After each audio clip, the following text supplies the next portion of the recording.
Lisa woke up and suddenly realized that the driver who had been sitting in the driver's seat was now a bald man. He was wiping the dashboard with a cloth, seemingly lost in his own world. Her two best friends, Emma and Sophie, were sitting in the back, playfully chatting, completely unaware of the change in the driver. Lisa was confused and uneasy, and just as her friends finally noticed the strange man, he suddenly put on a mask. The next moment completely terrified Lisa. She watched in shock as the man lifted a spray bottle and aimed it at Emma and Sophie. Within seconds, they both lost consciousness and slumped in their seats. Lisa, frozen in fear, noticed that the man had not done anything to her. Lisa knew she had to act fast. She quietly reached for the door handle, hoping to slip out unnoticed, but just as she was about to escape, the man's sharp eyes locked onto hers. Without hesitation, he picked up the spray bottle and sprayed Lisa as well. Darkness consumed her as she lost consciousness. When the three girls regained awareness, they found themselves locked in a dimly lit basement. Fear gripped them as they tried to understand what had happened. Their minds raced, searching for an explanation, but nothing made sense. They had no idea what this strange man wanted. Suddenly, a noise came from the door. The girls held their breath as it creaked open. The man entered, carrying an old wooden chair. He placed it down and carefully wiped it clean before sitting on it slowly. Then, without warning, he grabbed Sophie and dragged her outside. She screamed in terror, struggling against his grip. Lisa and Emma sprang to their feet, yelling for help, but their efforts were in vain. They were too weak to fight back. Sophie was taken out of the room, and the door slammed shut behind them. The silence that followed was suffocating. However, just moments later, the door swung open again, and the man pushed Sophie back into the room before leaving abruptly. The girls huddled together, trying to make sense of what had just happened. Sophie was shaking, but thankfully she was unharmed. Realizing that they needed to escape, Emma suggested a plan. She claimed to have learned self-defense techniques and believed that if Lisa and Sophie worked with her, they could overpower the man. Lisa, however, remained cautious. She warned them that they couldn't act recklessly. If they provoked the man, the consequences could be deadly. They needed a solid plan, not blind aggression. While they were still debating their next move, another noise came from the door. This time, they heard a woman's voice. Desperate, they started pounding on the door, screaming for help. Footsteps approached, and when the door finally opened, they were stunned by what they saw. The person standing before them was dressed in women's clothing but had the face of the man who had kidnapped them. His demeanor had changed completely. His voice was soft, his expression kind. He walked up to them gently, speaking with an oddly comforting tone, a stark contrast to his previous behavior. The girls exchanged confused glances as he slowly left the room. It was then that Lisa had a terrifying realization: this man might have multiple personalities. Before they could fully process this, the door burst open again. The man had returned, but his personality had shifted back to the kidnapper. He carried a plastic bucket and ordered them to clean the bathroom. Then, in a disturbing tone, he explained why they were there. He called them sacred food. The truth about him was even more horrifying than they had imagined. He suffered from a severe mental disorder and had 23 different personalities. Among them were men, women, and even children, but only one personality had the power to control which others appeared. That main personality was named Patrick. Patrick was, in reality, a well-known fashion designer.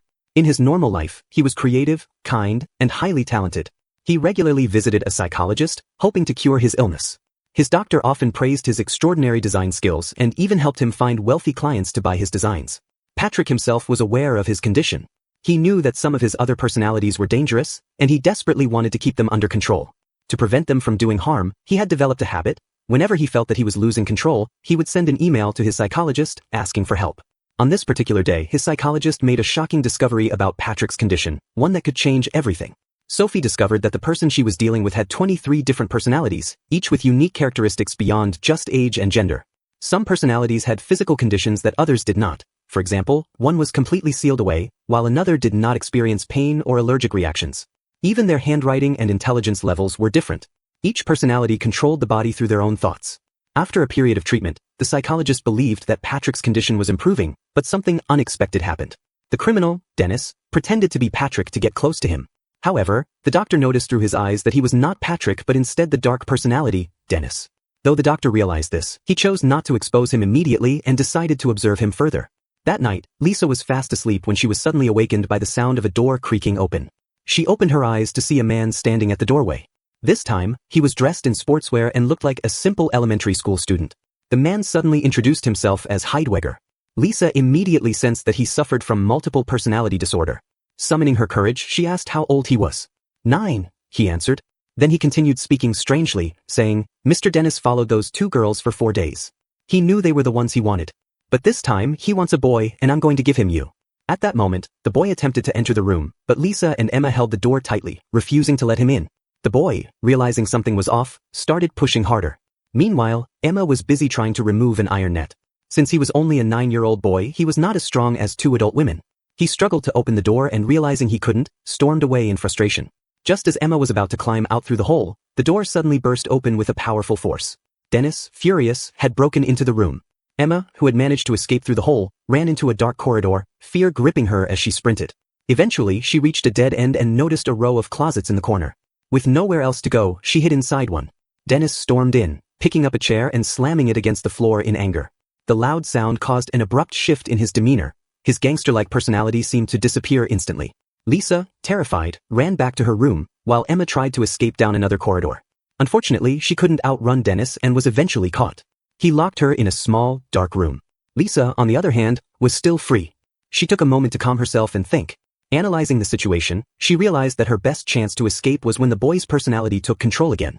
That night, as Lisa lay awake, she noticed the boy's personality had returned and was sleeping beside her. He told Lisa about his favorite music, saying he loved listening to Kanye West songs and often danced to them. He also mentioned that his room had a beautiful window. Seizing the opportunity, Lisa quickly devised a plan. She told the boy that she wanted to see him dance in his room. Without hesitation, he led her there. As soon as they arrived, she turned on the CD player, letting the music play. She watched him dance cautiously, waiting for the right moment. After a while, the boy began showing her his window, but what Lisa saw left her heartbroken. It was merely a watercolor painting of flowers on the wall. Realizing the tragic state of his mind, she gently held his hands and begged him to give her the key. She promised that if he did, she would buy him lots of toys once they got out. The boy hesitated, saying he couldn't do that. Just when it seemed like there was no hope, something changed. The boy brought out a walkie-talkie. Lisa immediately grabbed it from him and desperately tried to send a rescue signal. Suddenly, the walkie-talkie crackled to life, signaling that someone was listening. Patrick wanted to take the intercom back from Lisa's hand, but she held onto it tightly and refused to let go.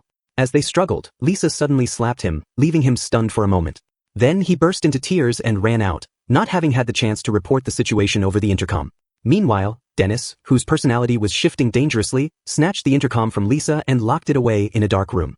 At the same time, the doctor received an urgent email from the owner of a bar, packed with distress signals, making him suspect that something had happened to Patrick.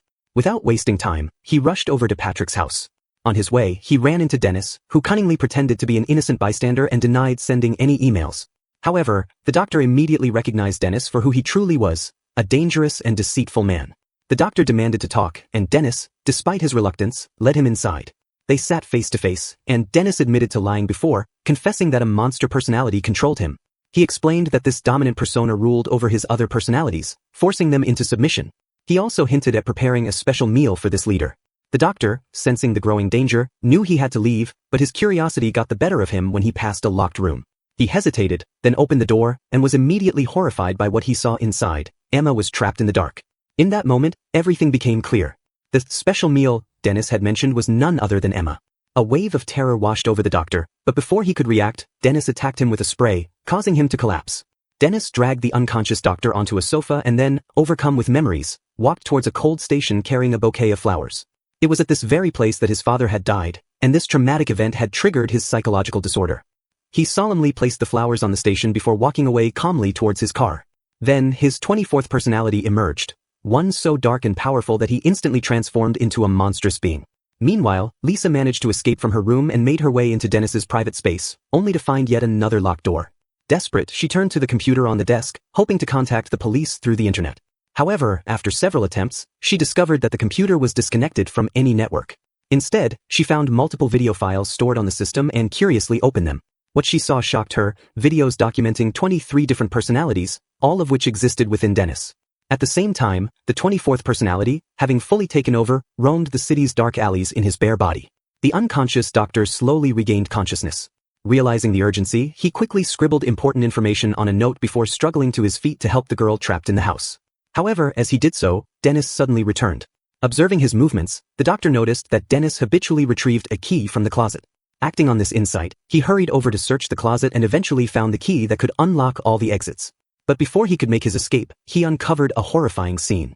In one of the small, dark rooms, he found Sophie lying lifeless in a pool of blood. Then, strange sounds echoed from another room. He cautiously approached and opened the door, only to witness the monstrous version of Dennis feasting on his victim, Emma. Lisa, witnessing this terrifying sight, bolted from the room in panic. She managed to lock the door behind her, but before she could reach the second door, Dennis, now fully transformed into his monstrous persona, had already broken through the first one. At that moment, Lisa noticed the note the doctor had left on the table. It contained a vital piece of information. Calling out the name, Kevin, could awaken Dennis's original, normal personality. With no other option, Lisa, trembling, shouted his name. Miraculously, Dennis momentarily reverted to his original self. But before Lisa could act, his other personalities started shifting rapidly. One moment he was a child, the next a woman, then a designer, and so on. The rapid changes disoriented Lisa, who was about to pull the trigger when all 23 personalities began begging her not to kill them, each pleading for survival. Then, in a flash, the 24th, most evil personality resurfaced, and Lisa immediately turned to flee. Dennis, now a demonic figure, chased after her, but as she sprinted through the building, she reached a metal gate. Just as he caught up, he fired 2 shots at her. To her shock, the bullets did not harm her. The monstrous Dennis, seemingly realizing something, gradually calmed down and, in an eerie silence, let Lisa go. He then disappeared into the darkness alone. Soon after, Lisa was rescued from the nightmare, and it was only then that she realized the house was actually part of a zoo. She was the only survivor of the horror that had unfolded within.